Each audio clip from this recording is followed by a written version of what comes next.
because of your work, somebody tries to basically put a hit out on you. Oh, now that was a different one.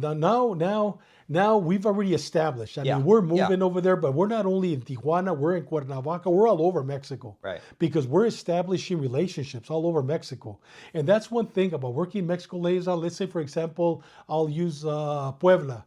They're looking for a homicide suspect, and somehow or another, somebody gives the chief of police from Puebla.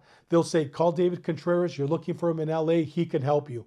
They would contact me. I put them in contact with LAPD, and then we work with LAPD to find the homicide suspect for them. So now, David, does San Diego still have this unit? Yes, they still have this unit. Okay. Yes, they still. I don't know. Things have probably changed since I left there. Yeah. It's probably better. We'll just say that. It's probably better. I'm hoping it's better. Okay. But I mean, I would get a call from Puebla. I would get a call from Cabo San Lucas. I would get a call nationwide. All of a sudden, my phone, I mean, that's what I was telling you. My phone was blowing up all the time. And I would put, I'm looking for this guy in Milwaukee. We'll just say homicide, rape or whatever. And I would contact Milwaukee PD. Hey, I'm sending you a flyer, and this guy is wanted in Mexico. Interpol wants him. And before they didn't have, I was a liaison. You know, I'd hand it to my guys, and we'd work together as a team. It wasn't me; it was all of us as a team. So we were rocking and rolling. So LAPD.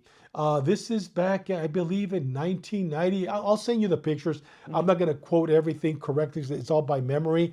Let's say it's 2011, 2012. Let's say 2011. I'm just saying this. And please, those of you that are watching the show, I don't have my notes here.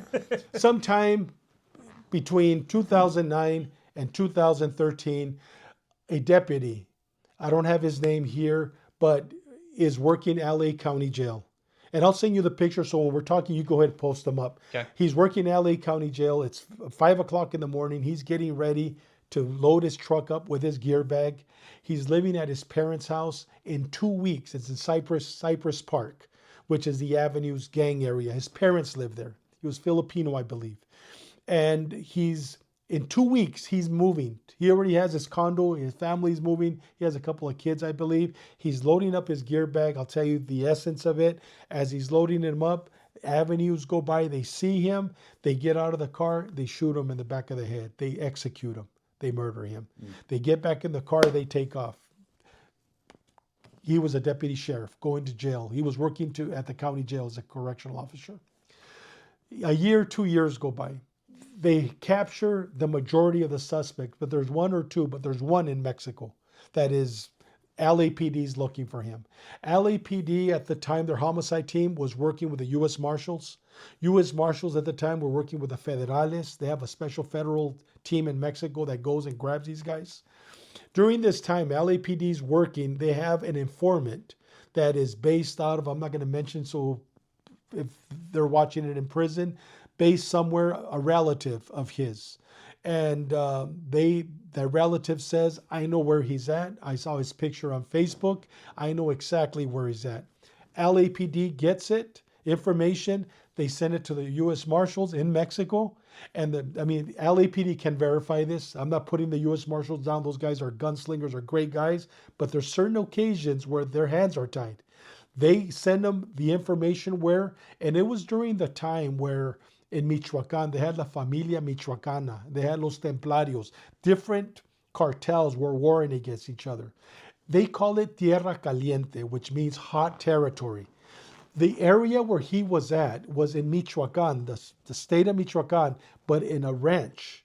And when I say a ranch, it's not a ranch, it's a community. And in that ranch, the federales were not going to go in. And if the federales were not going to go in, the U.S. Marshals were not going to go in. And they, for about a year, they knew exactly where he was at, but nobody would go and grab him. So LAPD heard about my team. They heard about my team. They asked to come and meet with me. Me and my team, they come in, they go, I don't know if you could help us. Because the first thing I said, you know what, if the U.S. Marshals, that's their job. I go, if they're here locally, I'll grab them. With the U.S. Marshals, or my team will grab them if they're locally. But we're talking about Michoacan, and when they told me the story that they wouldn't touch them, I go, we'll touch them. I go, I have a way to touching them. And they go, well, they won't. I go, but I can. I go, we can. So the only way that I could do it was, I talked to my general, the one that we had established a relationship with Tijuana. He goes, the best way to do it, he goes, I'm not going to take my team from Mexico because that's another state from Tijuana. He goes, but I'm going to put you in contact with the general in Michoacan and he will help you. I go, okay. He makes the call. When he makes the call, I had to go to Michoacan. But before I went to Michoacan, I talked to Leisaola, who was now the chief of police in Juarez, which was the worst. I mean, Juarez that year, they had 2,800 murders. He was there. I call him. I go, hey, listen, I'm going to go to Michoacan. Can you, once again, he already's going to accept me, but can you corroborate who I am and what I need? Because, I mean, they're just like us. Yeah. They're not just going to get one call. Who is this guy, Contreras, coming? A municipal cop. He's not a federal agent. I mean, when they say FBI, DEA, oh, yeah, sure. But a municipal cop wants to come get a homicide suspect for LAPD? So I needed that second call. So Leisaola goes, I will, because we're good friends. He goes, if you come and you meet with me, have dinner with me. I go, yes, yeah, I'll go have dinner with you. So I go. Once I'm there, it was only supposed to be a 2-day trip. My wife knew, 2-day trip. Dude, it turned out to be a week trip because once I'm there, he takes me all over the place. And I mean, he is really, showing me Juarez and telling me things, how we can help him. Intel, we were Intel, and he knew we were Intel. Give us a lot of really good information. So when I'm there, I'm meeting with him. It just happened. I go in, I meet with in Michoacan. I meet with them. We got it all set up. They're going to go take the guy out, but they need to take Oscar, one of my detectives. He was a case agent with him to go snatch this guy. So I have all that set up. I come back to Juarez, and while I'm in Juarez, Leisaola wants to take a picture with me. And I take another guy, a guy named Wayne Spees, and Wayne Spees they wanted him to talk to the chiefs, all the chiefs. The cameras were there. They take a picture of me and they say, David Contreras, San Diego Police Department. And it just happened. It just happened that during the week that I was there, they arrested a guy by the name of Diego. I believe he was the leader of La Linea cartel, which had the direct tie to Mayo Zambada. Had a direct tie. He was the liaison. Well, he was his man in Juarez. They had a big war going on. And he was there. They arrested him. So when Mayo Zambada found that out, he, for whatever reason, said it was David Contreras that arrested him. So we're there. Leisaola, give him a hug. I'm there for a week. We fly back to San Diego. Now it's Friday night. I get there about 5 o'clock. Saturday, my wife's pissed off. She doesn't believe that I'm working. She doesn't believe that I'm not drinking. And dude, I never drank in my life in Mexico. Well, after liaison, before I did. And now, so I tell her, you know what? It's Sunday night. Let me take you to a really nice restaurant. I take you to a really nice restaurant. It's called Salvatore's. It's downtown San Diego. It's expensive, beautiful Italian restaurant. We had never been there before, but it's one of those. You know what? I gotta make up to you. We're having dinner, and she hated whenever we'd be together. My phone would be blowing up. That time I remember, I just go, hope I don't get no calls out of disrespect to her, right? My phone starts blowing up, and it's FBI, FBI, FBI. Finally, I go, I got to get this Wavy. Her name is Wavy. I go, I got to get this. So I answered, and he goes, where are you? And I go, what do you mean, where am I? I knew who it was. And he goes, David, he goes, Mayo Zambada put a contract out for your life. And I go, what are you talking about? And he goes, answer me this question. Were you in Juarez last week? I go, yes. Did you come in on flight number so-and-so? And did you arrive in San Diego at 5 o'clock on Friday? I go, I don't remember the exact flight. I go, but yes, I arrived in San Diego. Do you live? And he gave my address in Chula Vista. He goes, do you live in this address? Yes. He goes, how do you think I know all this? I go, because you're FBI. And he goes, and I started laughing. He goes, David, this isn't no joking matter. He goes, Mayo Zambada has put a contract out for you, and there's a group of hitmen that know exactly what flight you came in, and they're on your way to your house to kill you and your family.